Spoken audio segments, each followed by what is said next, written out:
지혜는 하나님께서 주신 것입니다. 내가 아무리 갖고 싶어도 갖지 못하는 것이 지혜입니다. 정말 하나님 말씀을 받드는 이 요즘 세상은 악하고 정말 어디를 둘러보아도 내가 설 자리가 없는 듯 싶으지만 하나님께서 저희들에게 지혜를 주시고 하나님이 뜻으로 살도록 보면 이렇게 좋은 말씀도 주십니다. 주님께서 주신 지혜 있게 행하라는 이 말씀을 마음속 깊이 새기고 항상 어디 가나 하나님께서 저희들에게 주신 지혜로 세상을 이기며 살아갈 수 있게 하여 주시옵소서. 이 시간도 주님 앞에 맡기오며 예수 그리스도의 받들어 감사하며 기도드리옵나이다. 20세기 신학자고 정치 사상가인 라인홀드 나보는 하나님이여 제가 변화시킬 수 없는 것이라면 그것을 온전히 받아들일 수 있는 원리한 마음을 주고 만약에 제가 받아들일 수 있는 것이라면 하나님께서 나에게 용기를 주고 기회를 달라고 이렇게 하나님께 고백했습니다. 우리는 변화시킬 수 있는 것이 있고 변화시키지 못하는 것이 있습니다. 농부가 겨울이 싫다고 맨날 가을만 있게 할 수도 없는 거고 또 여름이 싫다고 봄만 있게 할 수도 없잖아요. 다만 농부의 지혜는 다가오는 계절에 대한 대처를 어떻게 할 것인가 이런 준비를 잘하는 것입니다. 우리 인생도 시작과 끝이 있습니다. 우리 마음대로 조정하거나 연기할 수도 없는 일입니다. 모든 것은 다 하나님이 주권하에 있기에 하나님께서 야 너는 이제 네 생을 다 마쳤고 네 할 일을 다 했으니까 이제 내대로 와 아니면 어디로 가 하나님이 주관하시는 것입니다. 내가 뭐 빨리 죽고 싶다고 빨리 죽거나 오래 살고 싶다고 오래 사는 것이 아닙니다. 생각 같아서는 제 나이도 아직 이제는 70 중반이 다 되었지만 아직 이 머릿속에 내 나이는 꽃다운 청춘이거든요. 그러면 한 100살 더 살고 싶은데 살 수 있을까요? 못 사는 겁니다. 오늘이라도 하나님께서 부르면 야 신호가 빨리 오라 하면 가야 됩니다. 네. 그러니까 우리 정말 인생의 끝이 온다고 원망하거나 또 우리 정말 어리석은 것이 생명체를 가진 것을 영원하게 이 땅에 아무것도 없다는 것을 만면을 하면서도 생각은 늘상 자기 기분에 맞춰서 더 큰 것을 요구하는 우리들이 되지 않게끔 해야 됩니다. 맞춘 시간에 내 앞에 차려진 시간에 더없이 많은 일을 하기 위해서 노력하고 하나님의 뜻을 내가 어떻게 하면 받을 것인가 하나님이 내게 주신 지혜를 어떻게 하면 이용할 것인가 이런 것을 신경 쓰고 살아야 됩니다. 때문에 유수와 같은 그 세월을 놓치지 않고 정말 그 시간을 1시간 1분 1초라도 아껴가면서 정말 우리가 믿는 사람들이라면 주님의 뜻을 받들기 위해서 어떻게 해야 되겠는가 이런 데 신경을 써야 됩니다. 근데 저 같은 사람은 정말 그토록 귀중한 시간 돈 주고도 못 사는 그 시간을 정말 다단계 한다고 막 뛰어다니면 난 그게 또 단 줄 알았어요. 세상에 그게 제일 좋고 제일 잘 나가는 것인 줄 알았어요. 그러면서 쓸데없고 영양가 없는데 돌아다니면서 시간을 다 허비해버렸어요. 내가 이 한국에 와서 잘 살 수 있는 시간이 얼마였을까요?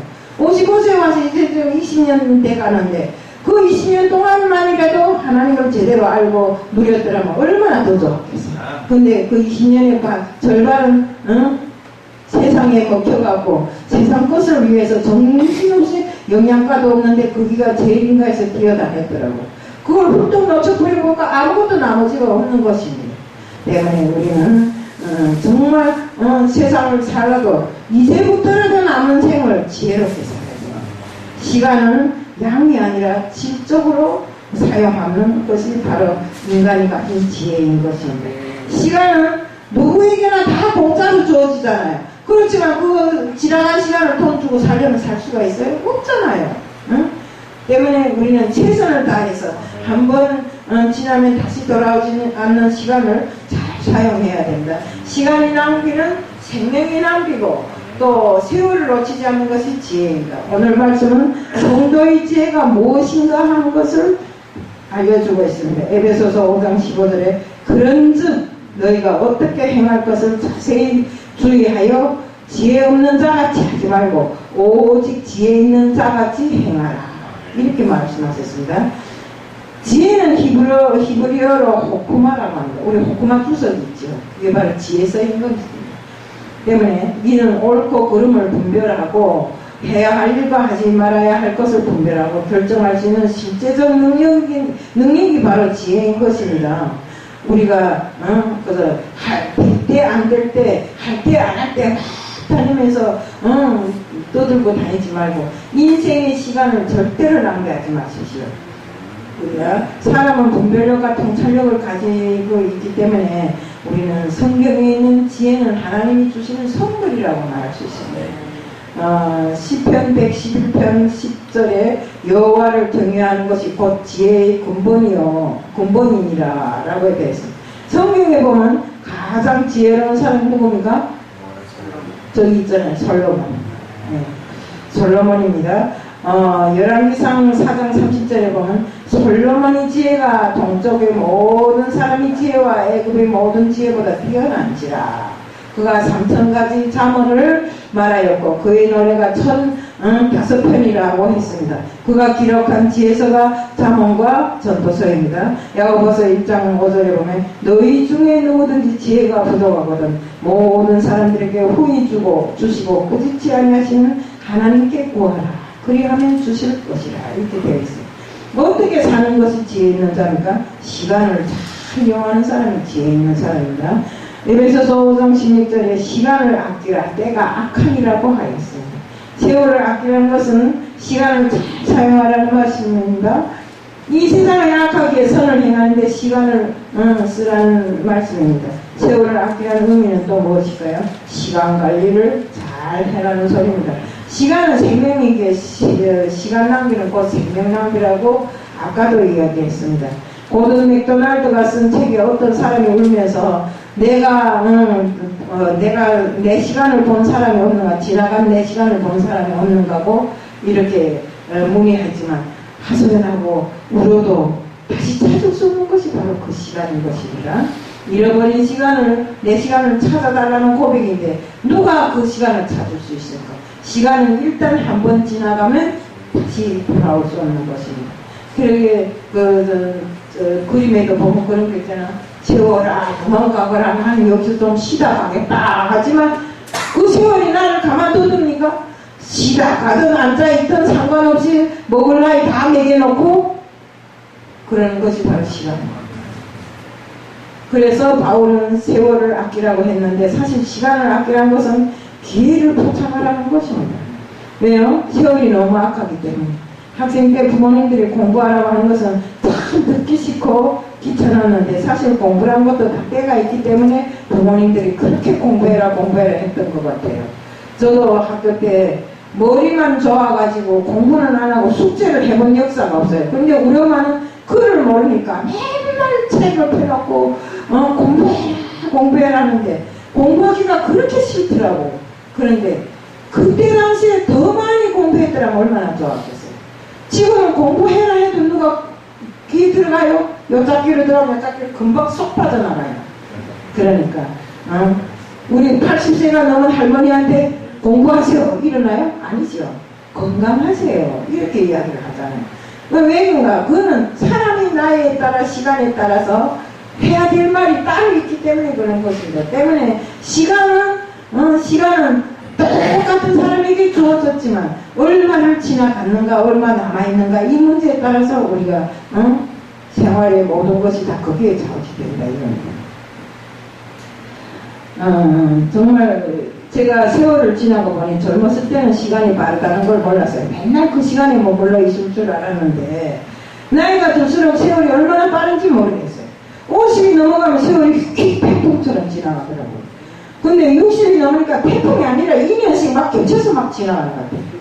또 70이 넘어서니까 2년이 아니라 3년씩 막 겹쳐 지나가요.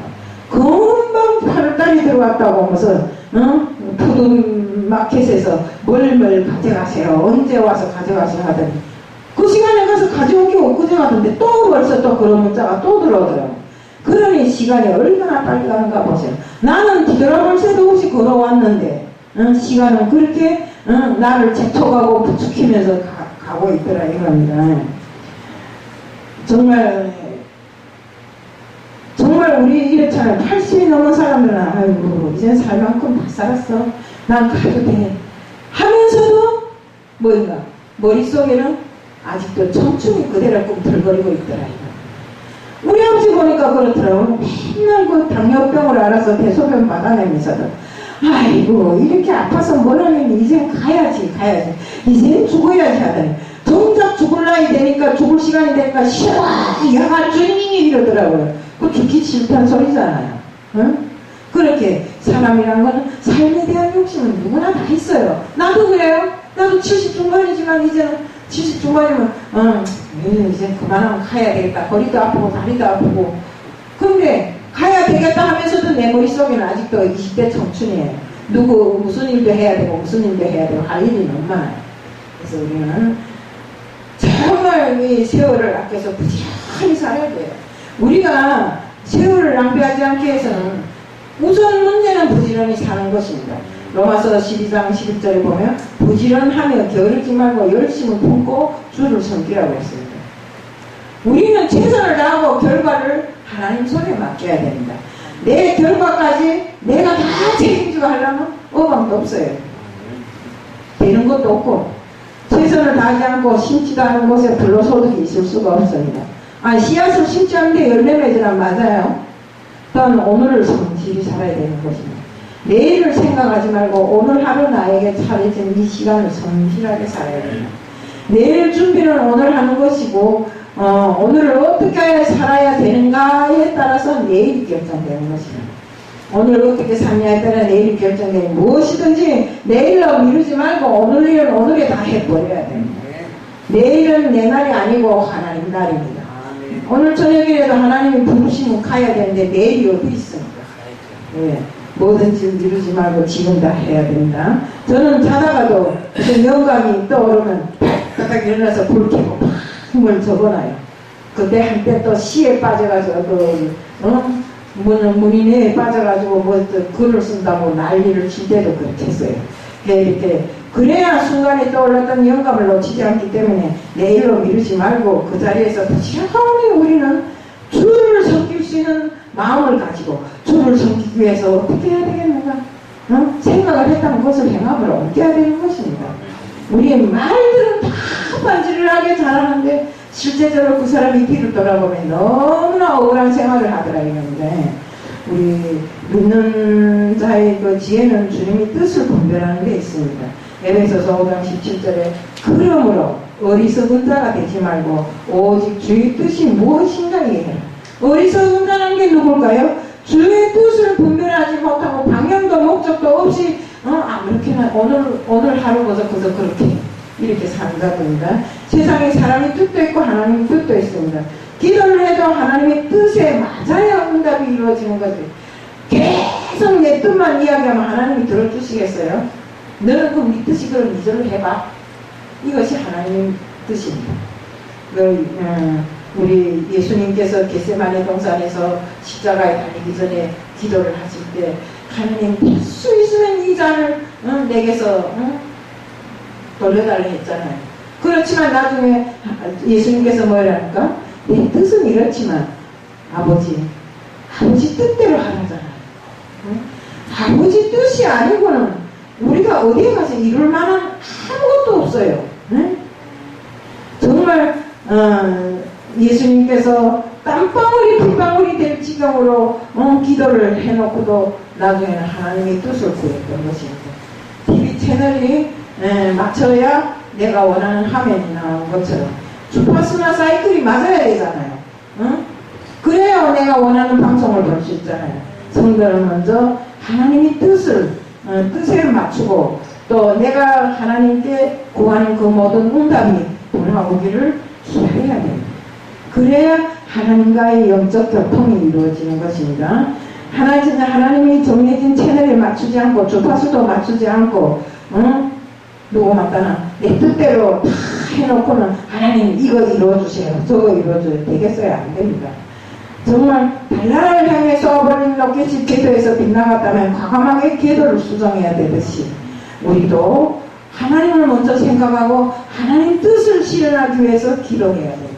하나님이 지혜를 주시고 영감을 주시고 깨달음을 주십니다.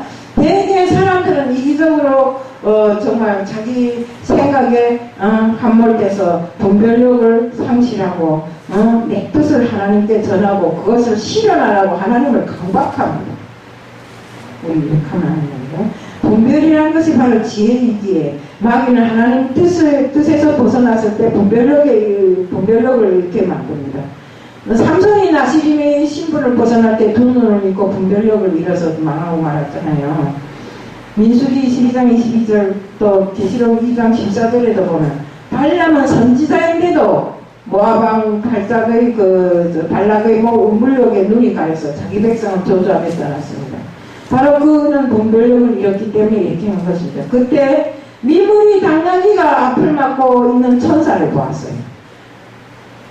발람을 바람백에다 다리를 비벼서 상하게 만들어 놓고 발람은 당나귀를 죽이려고 할 때 그 미물이 당나귀가 입을 열어서 말을 합니다. 그러니까 발람의 영적인 눈이 열렸고 하얀 검을 든 천사를 자기를 죽이려고 하는 그 천사를 보게 되었어요. 그래서 정말 인간이 하나님을 떠날 때는 미물이 짐승만도 못한 것입니다. 주님의 뜻이 무엇인가? 에베소서 5장 17절에 오직 주의 뜻을 이해하라고 했습니다. 우리는 먼저 하나님의 뜻을 이해해야 하고 생각해야 됩니다. 무슨 일을 하든지 하나님이 기뻐하실까? 주님이 좋아하실까? 내가 하는 이 일이 주님이 원하시는 길일까? 하고 하나님을 먼저 생각해 봐야 됩니다. 저도 옛날에는 안 그랬는데 이제 나이가 조금 먹고 보니까 어느 시간에 주님이 부를지 모르겠다. 그러니까 나는 주님의 뜻대로 살아야 되겠는데 내가 과연 주님의 뜻대로 사는 것이 무엇이겠는가 이런 것을 많이 생각해 봅니다. 때문에 무슨 일을 하든지 내가 이 일을 하면 하나님이 기뻐하실까? 아니면 또 좋아하실까? 이런 생각을 하면서 하게 되더라고요. 주님은 하나님의 뜻을 분별할 수 있는 지혜를 우리에게 주셨기에 우리는 주님이 주신 지혜를 가지고 주님의 뜻이 무엇인지를 항상 분별할 수 있는 이런 사람들이 되어야 됩니다. 저는 살면서 이 무슨 일이 생기면 주님이라면 이 시간에 이걸 어떻게 처리했을까? 이런 생각을 합니다. 근데 좀 영성이 높은 사람 같으면 딱 무슨 따라 이렇게 해라 저렇게 해라 하는데 어제 나는 영성이 높지 못해 그런지 그런 말 한 번도 못 봤어요. 내 마음에 그럴듯하게 생각되는 것이 하나님 뜻이라고 생각하고 집행을 하면 되기는 되더라고요. 우리 마태복음 6장 33절에 너희는 먼저 그의 나라와 그의 의를 구하라. 그리하면 이 모든 것을 너희에게 더하시리라 하셨으니 먼저가 하나님이 되시고 하나님이 우리를 축복하시겠고 이렇게 만들어야 돼요. 하나님의 뜻은 율법의 교훈을 받아 하나님을 잘 섬기는 것입니다. 우리 로마서 2장 18절에 율법의 교훈을 받아 하나님의 뜻을 알 수 있다고 했습니다. 천국 땅 하늘에 계신 이 아버지 뜻대로 행하는 자라야 들어간다고 했습니다. 거룩하게 또 되는 것이 하나님의 뜻이라고 했습니다. 한 사람도 멸망치 않고 다 구원에 이르는 것이 하나님의 뜻이라고 했습니다. 우리 저기 종로호가에 사랑의 교회라고 있는데 정아부의 목사님이 사고 나서 죽었어요. 죽었다고 했어요. 그래서 병원에 갖다 눕혀놓고 이것까지 다 하려고 하는데 눈 딱 뜨더래요. 그러면서 하는 소리가 11조 하더래요. 그리고 왜 11조 하는 거 했더니 천국문 앞에 갔는데 안 들여놓더래요. 그래서 왜냐면 안 들여놓은 거 막 싸움을 했대요. 그러니까 너는 11조 많이 빼먹었고 예배를 많이 빼먹었다고 그러더래요. 큰 교회거든요. 그 교회가 은행 직원만 해도 160명이 됩니다. 그런 교회가 돼서 잘 살거든요. 돈도 많고 뭣도 많고 많아요. 근데 11조를 안 하면 되겠어요? 응? 그리고 또 예배를 떼먹으면 되겠냐고요. 모르는 사람 같으면 예배를 한 번 떼먹는 게 이해가 가지만 목사가 예배 떼먹는 건 절대로 안 됩니다. 응? 우리는 무슨 일을 하든지 하나님의 뜻에 부합한 삶을 살아야 된다 이겁니다. 응? 그만 갔다가 완전히 자동차 사고 났는데 뇌출혈을 해버린 거예요. 그래서 죽었다고 해서 막 이렇게 관을 해서 열나는 순간에 눈에 입관할 때 있잖아요. 눈이 딱 뜨더래요. 그래서 딱 보더니 내가 살았나? 이러더래요. 그러면서 11조 하더래요. 그러면서 천국문 앞에 갔는데 다른 사람 다 들어갔는데 자기는 안 들여놓더래. 천국문은 넓적인데 자기 몸이 많이 넓더래. 그래서 왜 그런 거 하니까 너는 11조도 안 했고 교회도 예배도 많이 빠졌다 그러더니 그래서 그분이 다시 살아나갖고 예배를 제일 생명으로 생각하고 11조를 제일 생명으로 생각하고 요즘 또 뇌출혈 행기 좀 안 좋아갖고 이런 상태에 있다고는 하는데 우리가 하나님의 뜻대로 산다는 것이 쉬운 일이 아닙니다. 그래서 하나님의 뜻하고 어떤 사람들은 아주 쉽게 아주 자기만이 영성 있고 하나님의 뜻을 다 이루는 것처럼 말하는데 우리가 실제로 하나님의 뜻을 하나 이루기까지는 너무나 힘든 공정이 우리 앞에 있다는 것을 잊지 말아야 됩니다. 때문에 우리는 정말 한 사람도 멸망치 않고 구원에 이르게 하시려고 하시는 하나님의 그 뜻을 알아야 된다 이겁니다. 에베소서 5장 18절에 보면 술 취하지 마라. 이는 방탕한 것이니 오직 성령으로 충만을 받으라고 했습니다. 여기서 술 취하지 말라 이것은 방탕한 것이라고 되어 있는데 방탕하다는 말은 목적을 잊어버리고 우리가 되는 대로 사는 것입니다. 우리가 세상을 살면서 목적 없이 산다면 얼마나 이상한 사람이에요. 방향을 잃고 세상에 술 취하지 말고 성령의 충만함을 받으라고 했어요. 우리가 저기 서울역이라 가보면 목적 없이 방향도 없이 사는 사람들 많잖아요. 이불을 들고 다니면서 땅바닥에 누워서 세상을 좋다고 술만 먹고 다니는 사람들 그런 사람들처럼 살지 말라는 것입니다. 우리는 오로지 성령의 충만함을 받고 하나님이 우리에게 원하는 것이 무엇인가 정말 구원받은 성도가 이 세상을 이길 수 있는 힘을 공급받으려면 어디서 공급받아요? 바로 주님으로부터 공급받아야 되잖아요. 성령의 인도함을 받아야 되잖아요. 때문에 우리는 항상 성령의 충만함을 받으라고 하신 하나님의 그 뜻을 배워야 우리는 성령이 정말 모든 문제에 앞서 성령의 인도함을 받아야 되는 것입니다. 우리가 천국으로 가는 길 내 마음대로 갈 수 있어요? 못 가잖아요. 성령의 인도함을 받지 않고는 절대로 못 갑니다. 때문에 정말 책망도 하시고 깨우쳐 주기도 하시고 위로도 해주시고 우리에게 무엇을 기도할지 중보 기도에 대해서도 영감을 주는 그 성령에 대해서 우리는 한 시간도 놓치면 안 됩니다. 순간이라도 성령을 놓치면 우리는 멸망의 길에 들어갑니다. 때문에 우리는 정말로 성령을 정말 성령이 충만하여 성령의 붙잡힌 자가 되어야 되는 것입니다. 로마서 8장 26절에 성령도 우리의 연약함을 도우시나니 우리는 마땅히 기도할 바를 알지 못하나 오직 성령이 말할 수 없는 탄식으로 우리를 위하여 친히 간구합니다. 예배가 우리의 삶이 되어야 됩니다. 일반 삶의 모든 것이 예배가 돼야 합니다.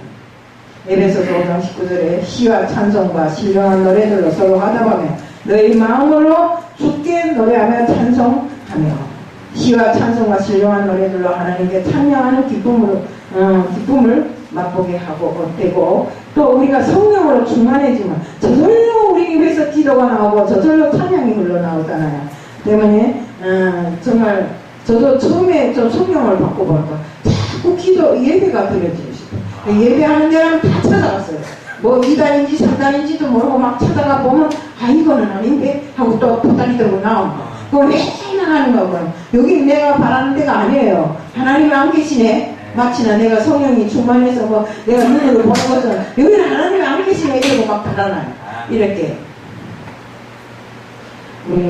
또 환경을 초월한 감사가 회복됩니다. 에베소서 5장 20절에 보면 범사에 우리 주 예수 그리스도의 이름으로 항상 아버지 하나님께 감사하며 라고 이렇게 되는데 여기에 팩트는 범사와 항상이라는 말입니다. 우리가 그러잖아요. 범사에 감사해요. 넘어져도 감사하고 엎어져도 감사하고 좋은 일 생겨도 감사하고 슬픈 일 생겨도 감사해야 된다. 잘 돼도 안 될 때도 병들었을 때도 항상 아버지 하나님께 감사하다고 고백하는 것입니다. 성령 충만할 때 자신도 모르게 나타나는 모습이 있습니다. 성령이 충만할 때 우선 우리는 소유 개념이 바뀝니다. 소유 개념이라는 것은 무엇입니까? 내가 가진 재물이 모든 것, 물질이 모든 것, 뭐 금전이 모든 것이 다 내 건 줄 아는데 사실은 내 거는 0.1점짜리도 없어요. 다 하나님 것입니다. 때문에 우리는 물건이 내가 갖고 있는 이 물건이 내 거라고 생각하면 욕심이 생기지만 이것이 하나님 거라고 생각하면 절대로 욕심이 안 생겨요. 저도 옛날에 그랬어요. 내한테 돈 있는 건 다 내 건 줄 알았어요. 근데 다 떼우고 이제 재산도 없고 뭐 아무것도 없이 살면서 내가 가졌던 이것이 다 하나님 것이었구나 하는 것을 인식하게 되니까 조금 있어도 다 하나님 일에 쓰고 싶고 나누어 주고 싶고 정말 믿는 자들을 하여금 정말 하나님의 사랑이 서로 전달할 수 있게끔 해주고 싶은 것이 저희 심정입니다. 우리는 정말 어떤 일이 있어도 정말 욕심에 사로잡혀서 내 것이라고 부르짖으며 살지 말자 이거. 그 자식들까지도 다 하나님 것입니다. 내 것이 하나도 없습니다. 우리가 내 것이라는 소유 개념이 하나님 것이라는 이 정직 개념이 돼야 되는 것입니다. 그렇습니다. 시간도 건강도 재산도 생명도 다 내 것이 아니니 내 것은 하나님도 하나님 것이니까 우리는 하나님이 주신 이 모든 것을 잘 이용하고 서로 화합해서 나누며 사는 이런 사람들이 되는 것입니다. 또 하나님의 은혜를 깨닫고 작은 것에 이르기까지 우리는 감사하고 살아야 되고 또 우리가 하나님께서 우리에게 이렇게 은혜를 베풀어 주시니 우리에게 아직도 살아갈 용기와 호흡과 모든 것이 다 있다는 것을 이 시간에도 여기와 앉아 있음에 감사해야 되는 것입니다. 우리 성도의 지혜는 분별력을 아끼는 것은 선을 행하는 삶입니다. 전도서 12장 13절에 보면 하나님을 경외하고 그 명령을 지킬지어다. 이것이 사람의 본분입니다. 우리를 택하신 목적이 하나님을 경외하라고 했어요. 우리 성경책에 있잖아요. 찬양을 받으시기 위해서 우리를 만드셨다고 했잖아요. 그러면 우리가 어떻게 해야 될까? 하나님이 바라고 원하시는 대로 찬양을 이 자리에서 찬양 부르라는 소리는 아니지만 항상 하나님 앞에 찬양 드리는 심정으로 기도하고 찬양하고 이렇게 살아야 되는 것입니다. 우리 잠언서 22장 4절에 보면 여호와의 경외함의 보응은 재물과 영광과 생명이니라. 또 이사야서 33장 6절에 보면 여호와를 경외함이 너희 보배시니라. 또 잠언서 16장 16절에 여호와를 경외함으로 인하여 악에서 떠나게 된다고 이렇게 했어요. 여호와를 경외하는 것이 얼마나 큰 일입니까?